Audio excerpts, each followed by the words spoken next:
Alhamdulillah, Masya Allah, luar biasa. Kados ingkang wau kula sampaikan seperti yang tadi saya sampaikan. Ini yang memiliki hajat satu orang, yang memiliki hajat untuk bertasyakur atas nikmat Allah, dipanggil oleh Allah ke Baitullah beserta istrinya. Ini satu keluarga. Tapi alhamdulillah malam hari ini yang bahagia satu kabupaten atau bahkan lebih yang hadir, Masya Allah. Bahkan bisa menjadi ajang silaturahim, bisa menjadi ajang berkumpul yang mana Rasulullah menyampaikan al-jama'atur rahmah. Ketika orang itu berkumpul dalam kebaikan, rahmat Allah akan turun. Makanya tadi gerimis tadi saya yakin itu rahmatnya Allah Subhanahu wa Ta'ala. Semoga seluruhnya dapat rahmatnya Allah. Orang kalau dapat rahmatnya Allah, insya Allah punya hutang, hutangnya lunas, punya masalah, masalahnya tuntas, punya hajat insya Allah mudah diijabah oleh Allah, punya penyakit insya Allah segera waras sembuh, ketemu jodohnya obat. Amin Allahumma amin. Alhamdulillah saya seneng diundang Mas Wawan, seneng saya apa, yaitu satu orang yang berupaya, yang berikhtiar, yang bahagia banyak. Akhirnya orang Brebes ini mak-mak kan bisa lihat orang ganteng dari Blitar ini. Wah, alhamdulillah. Bahkan tak lihat dari tadi HP-nya Yai semua diangkat, HP-nya diangkat semua. Lo tak inceng, tak lihat videonya orang dipijet tiba no. Mulai itu, jadi cuma gini dok, nanti nyampe rumah nggak ada videonya. Jadi istimewa, alhamdulillah. Padahal ini belum berangkat, masih walimatus safar, tapi sudah tasakuran. Lah selain bentuk tasakur atas nikmat Allah, diundang oleh Allah. Jadi ibaratnya Mas Wawan ini masih dapat undangan, berangkatnya belum. Tapi haji ataupun umroh itu adalah wafdullah, undangan dari Allah Subhanahu wa Ta'ala. Lah saking bahagianya mendapatkan undangan, akhirnya Mas Wawan sampai bilang ke Pak Beni, sampai apa cari tempat, sampai bilang ke Pak Kapolres gimana perizinannya untuk mengumpulkan seperti ini. Ikhtiarnya luar biasa.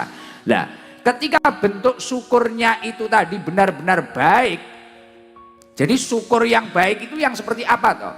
Kalau kata Imam Ghazali, orang itu kalau syukurnya sudah kualitas tinggi, bentuk syukur yang baik itu adalah istiqmaluha fima yuhibbul mun'im. Dia itu mampu menggunakan nikmat yang telah diberikan oleh Allah ini untuk suatu hal yang dicintai oleh Allah Subhanahu wa Ta'ala. Ya contohnya kayak Mas Wawan malam hari ini punya nikmat, alhamdulillah bawang merahnya lancar, alhamdulillah usahanya lancar, digunakan untuk hal yang dicintai Allah, daftar haji. Nah setelah daftar haji panggilannya keluar, undangannya keluar, masih nggak terima, syukuran lagi, menghadirkan pengajian, menghadirkan Gusnya Garangan itu tadi, ngajak sholawatan, ngajak zikir, ngajak ngaji, orang puluhan ribu hadir, Masya Allah.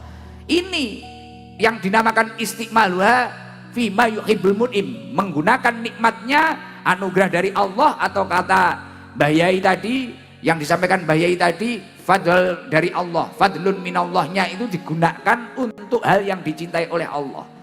Lah ketika syukurnya ini sudah berhasil, nikmat yang dianugerahkan oleh Allah digunakan untuk hal yang dicintai oleh Allah, maka akan menjadi asyukru qayyidun lil maujud. Syukur itu dapat mengikat nikmat yang sudah ada. Artinya ketika memiliki nikmat keluarga, keluarganya tambah barokah.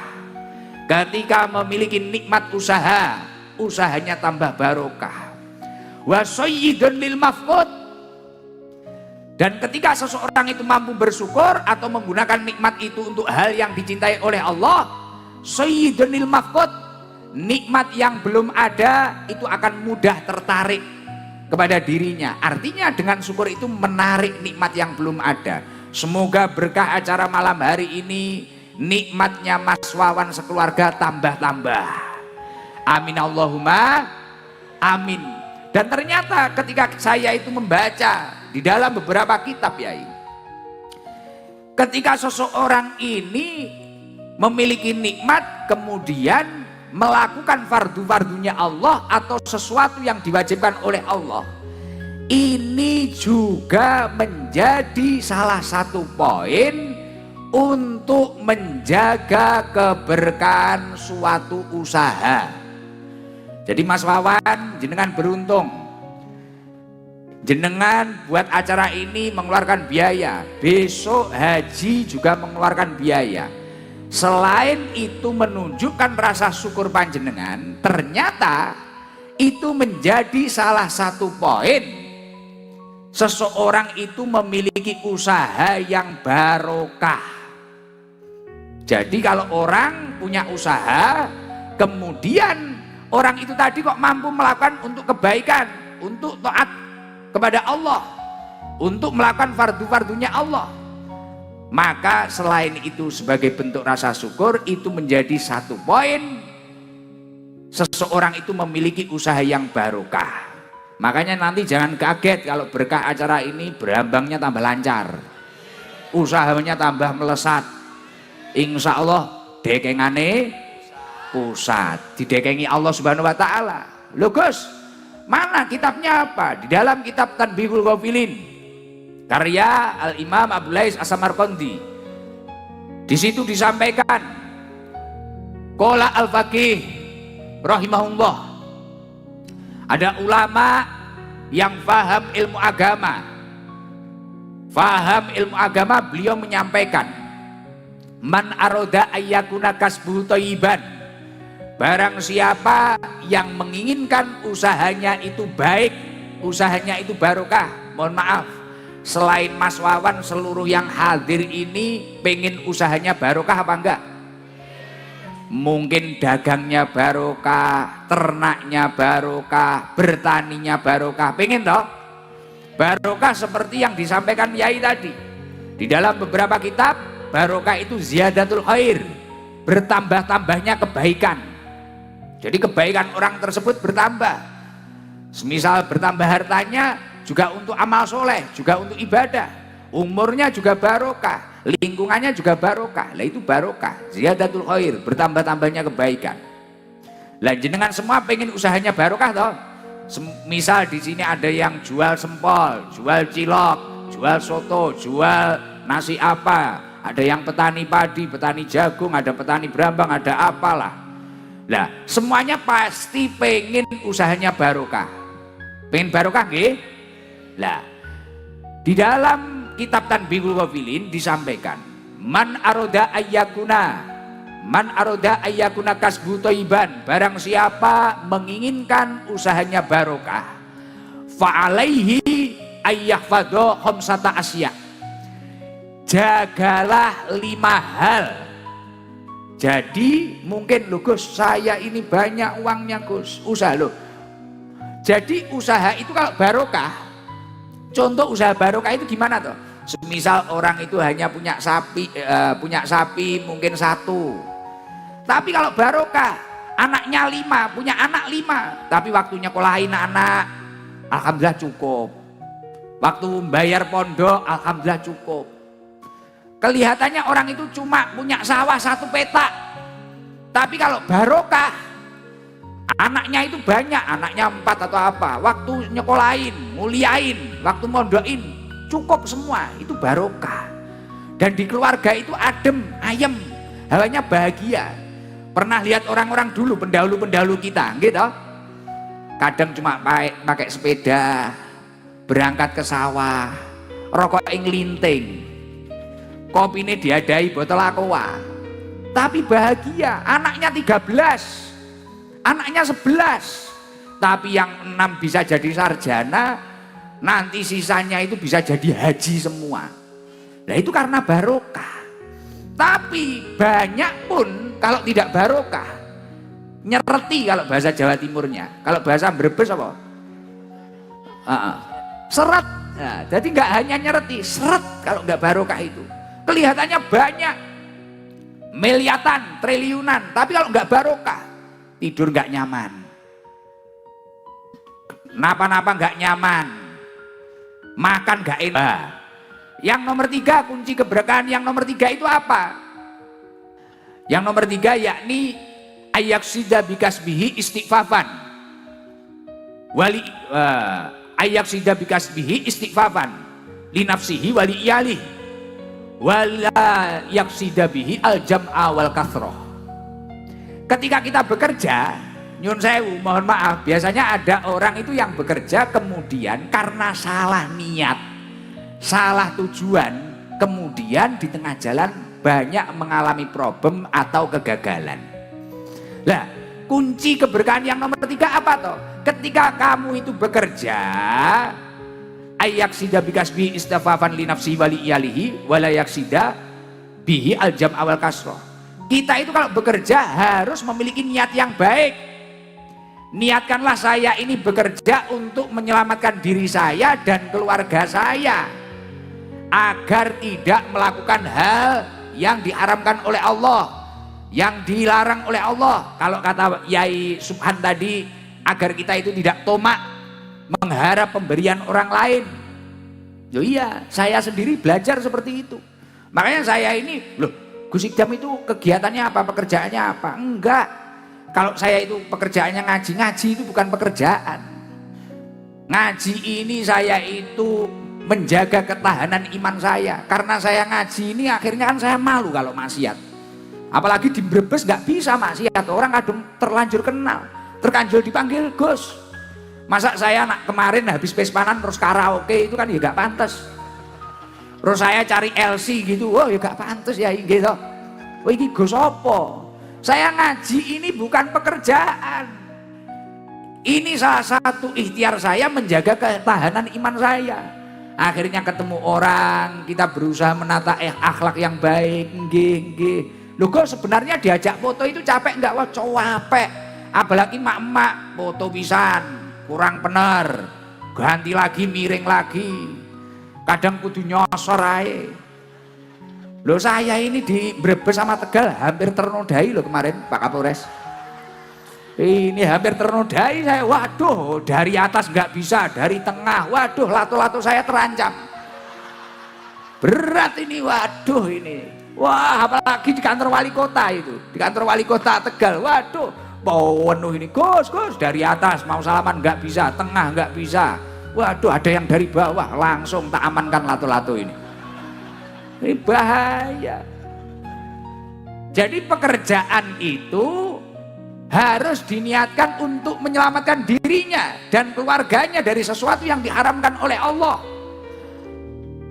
Wala yaksida bihi aljam awal kasroh. Jangan sampai kita itu memiliki pekerjaan, niat kita itu, wah agar saya banyak, agar saya lebih kaya dari dia, agar saya mengumpulkan harta banyak. Jangan seperti itu. Lah itu niat yang salah.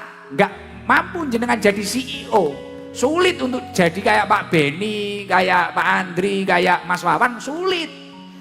Iya, kalau niatnya kayak gitu lah. Kadang kita kan kerja itu dendam. Mungkin di sawah dia lebih bagus. Wah kita gini. Nah tetangganya beli Avanza, pusing, Avanza dimasukkan kepala, dipikir sampai subuh, katanya banyak utang kok mampu beli Avanza. Tetangganya ngecor rumah, cor-coran dipikir masukkan kepala, kok mampu itu dapat demit dari mana.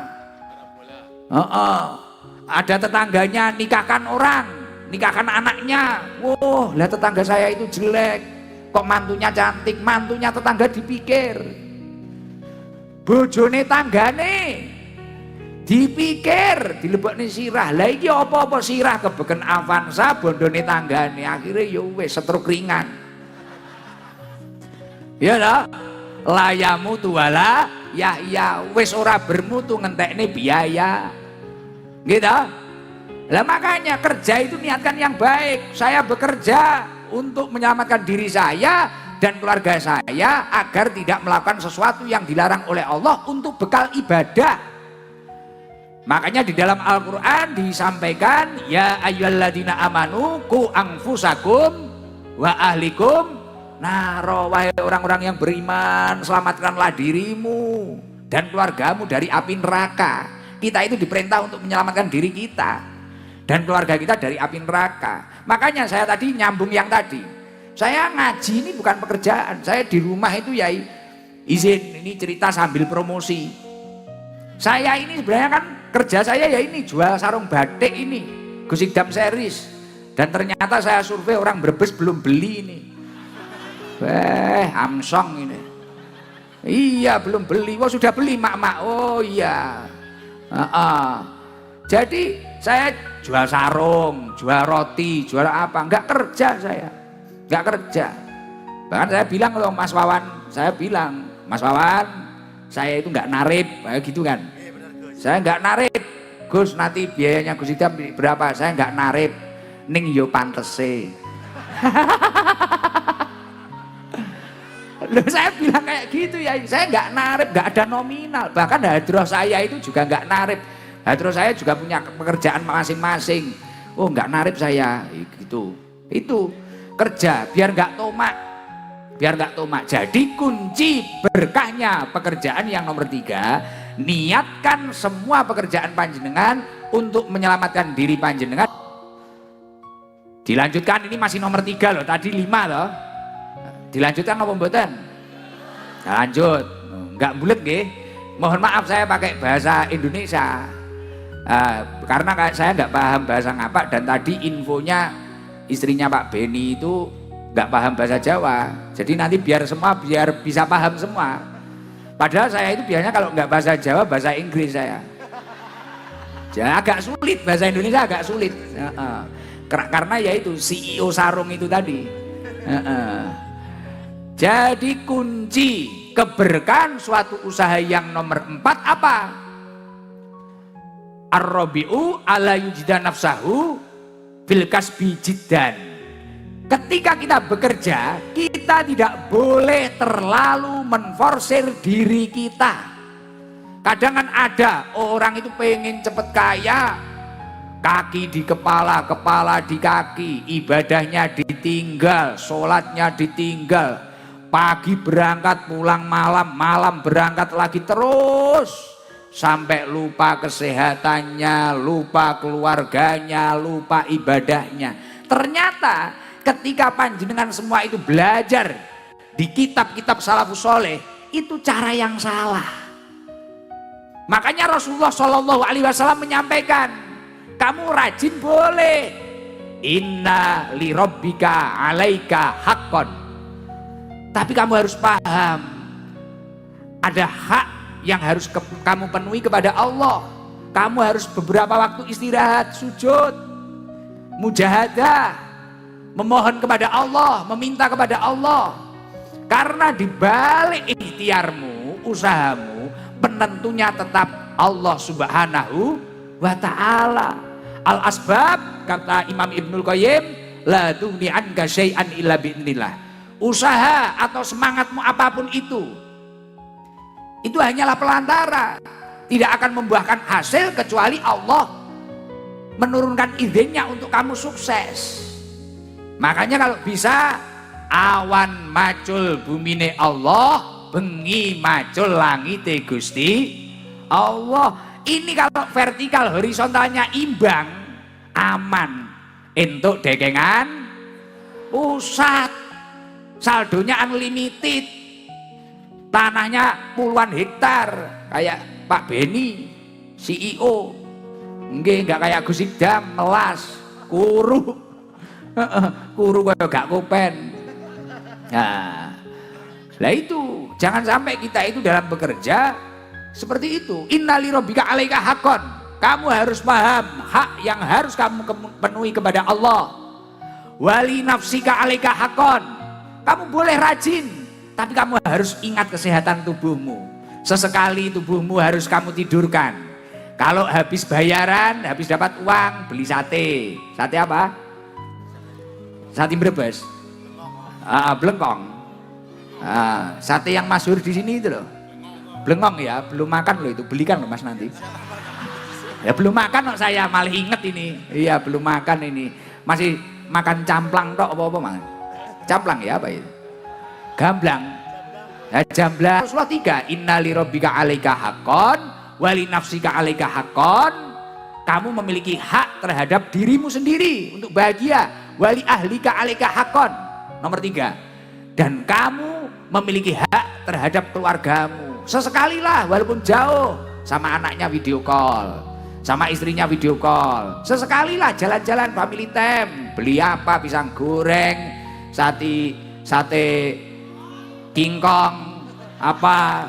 Ya situlah, saya gak paham saya. Nah itu penting, kayak gitu, santai, fresh. Kalau dawuhnya Yai Subhan Makmun tadi, yes, kita harus bahagia biar awet muda. Bahagia, jangan sepaneng. Lo hidup itu jangan sepaneng. Makanya salah satu ulama menyampaikan, taharroku bisobri, melangkahlah dengan penuh kesabaran. Sabar, gak usah kesusu. Ihtamilu bisolah, bertahanlah dengan doa-doa. Memohon kepada Allah, mintalah kepada Allah. Taqawu bil iman, kuatkanlah dengan penuh keyakinan. Insya Allah kalau kamu mampu bersandar kepada Allah, sesuatu yang sulit akan dibereskan oleh Allah Subhanahu wa ta'ala. Lah itu, wala tulku biaidikum ila tahlukah.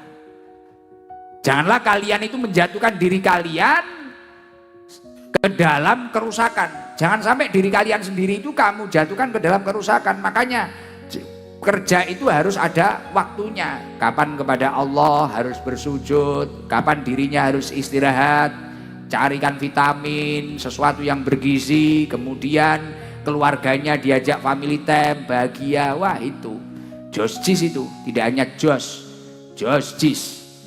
Terus nomor 5, kunci keberkahannya lagi itu apa toh?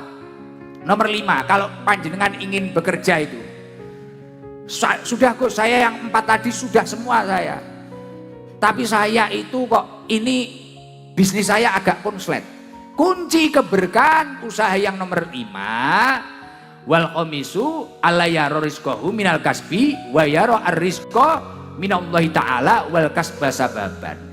Ketika kamu itu sudah berhasil, jangan sampai kamu itu mengira kamu itu sukses karena kehebatanmu.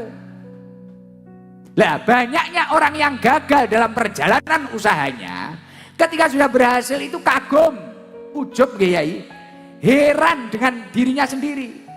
Semisal lapaknya banyak, jualan kaki 5 ini lapaknya banyak, punya 7, punya 8. Dipuji orang, waduh kamu itu hebat. Oh iya, saya. Siapa dulu? Aneh. Ente bahlul, langsung gitu, nggak boleh. Wa ma bikum min nikmatin fa minallah. Adapun semua nikmat yang ada di sekitar panjenengan ini minallah, datangnya dari Allah. Jadi kunci keberkahan yang nomor 5, jangan heran dengan dirinya sendiri. Jadi kalau ada orang muji, Masya Allah, rombong cilokmu sekarang banyak, rombong sotomu sekarang banyak, alhamdulillah, pangestunipun, doakan. Ini minallah, ini minallah. Ini titipan Allah, ini dari Allah. Ini dari Allah. Doakan Yai, doakan Gus, doakan tetangga-tetangga saya, doakan. Nah itu. Ini kunci yang nomor 5. Artinya kita jangan sampai pernah merasa, waduh kita itu dirinya orang hebat, orang apa. Karena ya itu tadi, innallaha warrazaq dzul quwwatil matin. Sesungguhnya Allah Subhanahu wa taala yang maha pemberi rizki, yang mempunyai kekuatan dan maha kuat itu ya Allah. Kita menjadi bisa itu ya karena dimampukan Allah. Kayak Mas Wawan ini mampu daftar haji beserta istrinya, ya ini karena dimampukan oleh Allah. Dimampukan. Ya itu. Makanya kalau 5 hal ini tadi, kunci pekerjaan ini dipakai semua orang, insya Allah panjenengan semua pasti akan sukses. Sukses dunia, sukses akhirat. Amin Allahumma amin. Terus yang paling penting, khususnya untuk para pengusaha dan panjenengan semua jamaah yang hadir, saya ingatkan, tidak ada kesuksesan yang bertahan lama tanpa adanya keistiqomahan religius. Tidak ada kesuksesan yang bertahan lama tanpa adanya keistiqomahan religius. Orang yang sukses sampai anak cucunya atau bahkan sampai 7 turunan lebih gak habis, orang ini kalau kamu selidiki pasti memiliki keistiqomahan religius. Entah habis sholat itu istiqomah baca sholat nariyah, entah habis sholat itu baca surat Al-Insyirah kayak Yai Subhan, entah habis asar itu baca surat Waqiah, entah dia itu hobi sodakoh, entah setiap hari itu minimal baca surat Yasin 1 kali, entah dia itu hobi sholawat Jibril 1000 kali setiap hari, pasti nggak mungkin loh. Jenengan tahu toh dulu tahun 2000 berapa itu sebelum Covid itu loh, viral ada crazy rich ini, orang kaya mendadak, orang sukses mendadak, tiba-tiba ritnya hilang tinggal crazy, ya kan? Edan jadi naudzubillah min, ternyata tidak memiliki keistiqomahan religius. Dan yang paling bahayanya ternyata oleh Allah dititipi anugerah ini tidak digunakan untuk mendekatkan diri kepada Allah. Duh, biasanya sulitnya orang kalau sudah megang itu ngeluarin malah sulit. Biasanya kalau orang itu malah belum punya apa-apa, ini ngeluarin malah mudah. Iya, untuk sodakoh, untuk apa. Dan ternyata tadi Yai Subhan kan cerita tadi, Pak Beni yang sukses yang tanahnya hektaran tadi loh, di depan kita semua. Nah, Pak Beni, Yai Subhan tadi cerita, saya ingat ibunya ya, saya ingat ibumu Pak Beni, ibumu itu dulu di pondok saya pernah jariah berapa ratus meter tanah, kemudian bangunin madrasah ini. Loh ini aula. Waktu saya tadi di Pak Beni, Yai Subhan cerita, saya kalau lihat kamu itu ingat ibumu dulu beli tanah berapa ratus, diwakafkan di pesantren, kemudian dibangun madrasah. Lah ini sekarang anaknya menjadi CEO, karena itu termasuk keistiqomahan religius. Dan ternyata ketika kita itu dianugerahi nikmat oleh Allah, kemudian kok kita tambah lupa kepada Allah, menjadi garangan, wah bahaya. Imam Abu Hazim menyampaikan, kullu nikmatin la tuqaribu minallahi azza wa jalla fahiya baliyatun. Setiap nikmat yang tidak digunakan untuk mendekatkan diri kepada Allah Subhanahu wa taala fahiya baliyatun. Nikmat itu akan jadi masalah. Contoh, anak itu nikmat apa bukan? Nikmat toh anak itu, anugerah toh. Wong orang kalau belum dianugerahi anak aja pusing pengen anak, gitu. Anak itu nikmat toh. Tapi kalau anak mulai lahir, jenengan nggak mementingkan namanya yang baik, adabnya yang baik, tidak memikirkan dia ngaji di mana, mondok di mana, akhlaknya seperti apa.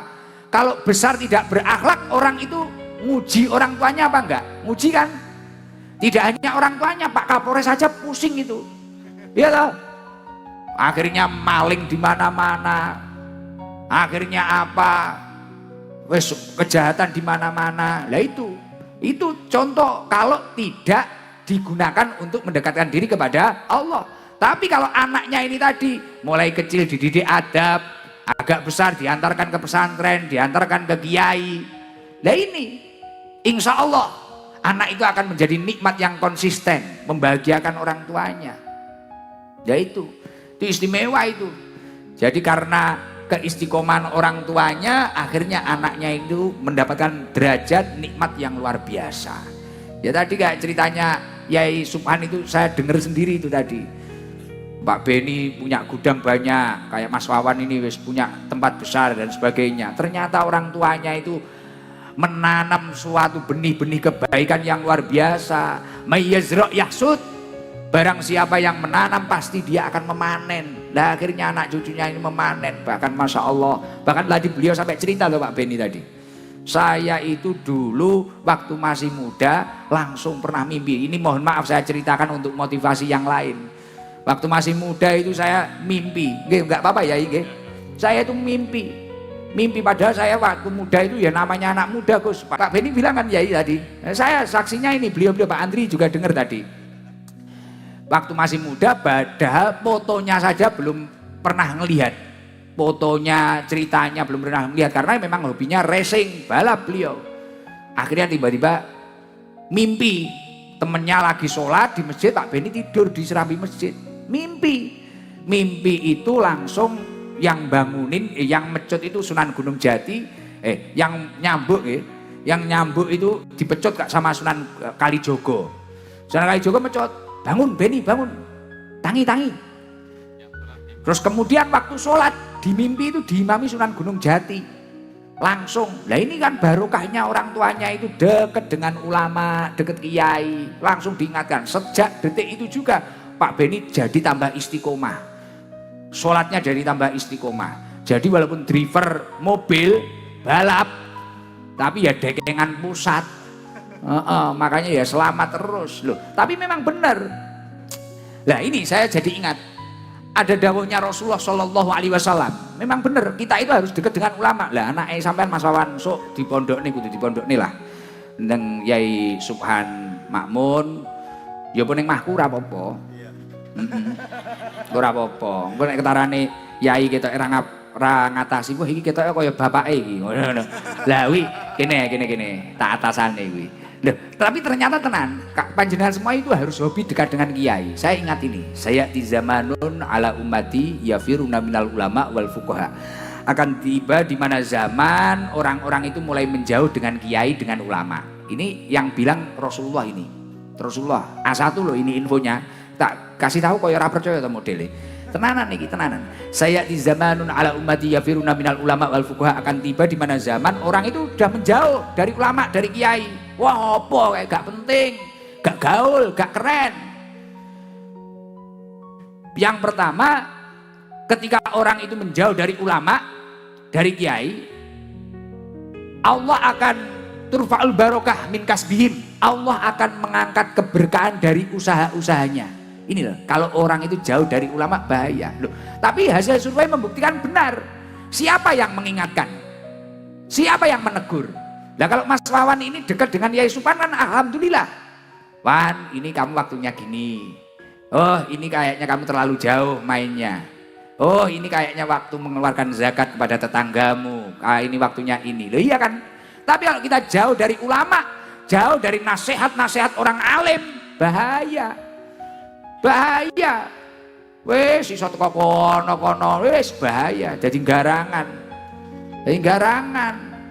Poma wedok garangan wati, ya toh.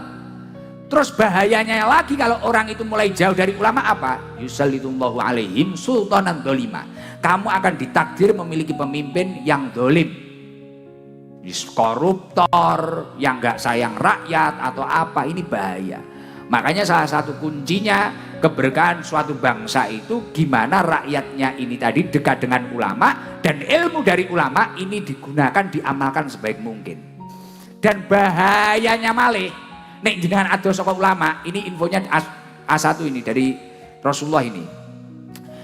Yahrujuna minad dunya bighairi iman. Kita itu akan meninggalkan dunia ini dengan tanpa iman. Naudzubillah min. Makanya Masya Allah di Brebes ini setiap pengajian penuh kayak gini tuh. Memang hobi ngaji orang sini. Kok api-api men ya wong gini ya. Soleh-soleh ya. Ini enggak ada, sing nakal ngono enggak ada tuh ini. Wong apik kabeh ngene iki. Enggak, ini maksudnya penuh kayak gini itu karena hanya saya saja atau ya memang waktu pengajian kayak gini. Kok apik men ngono. Tukang mendem gak enek wong gini mendem. Karaoke gak enek karaoke. Wah, apik kabeh.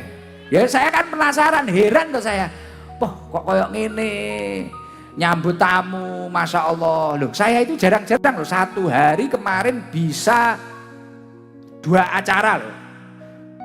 Jadi izin Yai, saya itu malam Selasa di rumah saya rutinan kemarin. Capek. Kemudian berangkat itu hampir subuhan di Kediri. Subuhan di Kediri, kemudian di rest area hampir nyampe Brebes itu jam 9. Jadi saya tidur mulai pagi di mobil sampai jam 9. Jam 9 sampai rumahnya Mas Wawan, belum tidur. Ternyata sudah ditunggu oleh teman-teman Harley Davidson itu, HDCI dari Cirebon, dari Tegal, ditunggu dari Tegal, teman-teman HDCI Tegal. Setelah itu jam 12 ya Mas Wawan, jam 12 katanya Mas Woto, Mas Wotonya Mas Wawan itu loh. Ini perjalanan berapa jam? Setengah jam, Gus. Perjalanan ternyata sampai Cirebon ini 1,5 jam. Panas. Wes tak goleki Mas Woto wis arep tak tewu ya jenengan. Arep tak tewu iki Mas Woto ndi? 1,5 jam Yai. Wah, naik eri sama istri saya. Rong, panas, lemes. Istri saya tak tanya, ngantuk wis turu sik. Ngantuk. Akhirnya nyampe Cirebon 5 kilo sebelum makam. Itu kita ngopi dulu. Ngopi itu sekitar jam 3 ya. Sekitar jam 3 ngopi, makan ringan, kemudian ziarah. Nah, sholat asar itu di Sunan Gunung Jati, alhamdulillah. Nah itu, terus kemudian pulang saya nggak kuat, saya tak naik mobil deh. Akhirnya motornya ditowing, nyampe Hotel Brebes ya itu. Nyampe Hotel Brebes, sebelum maghrib, waktu maghrib saya tidur.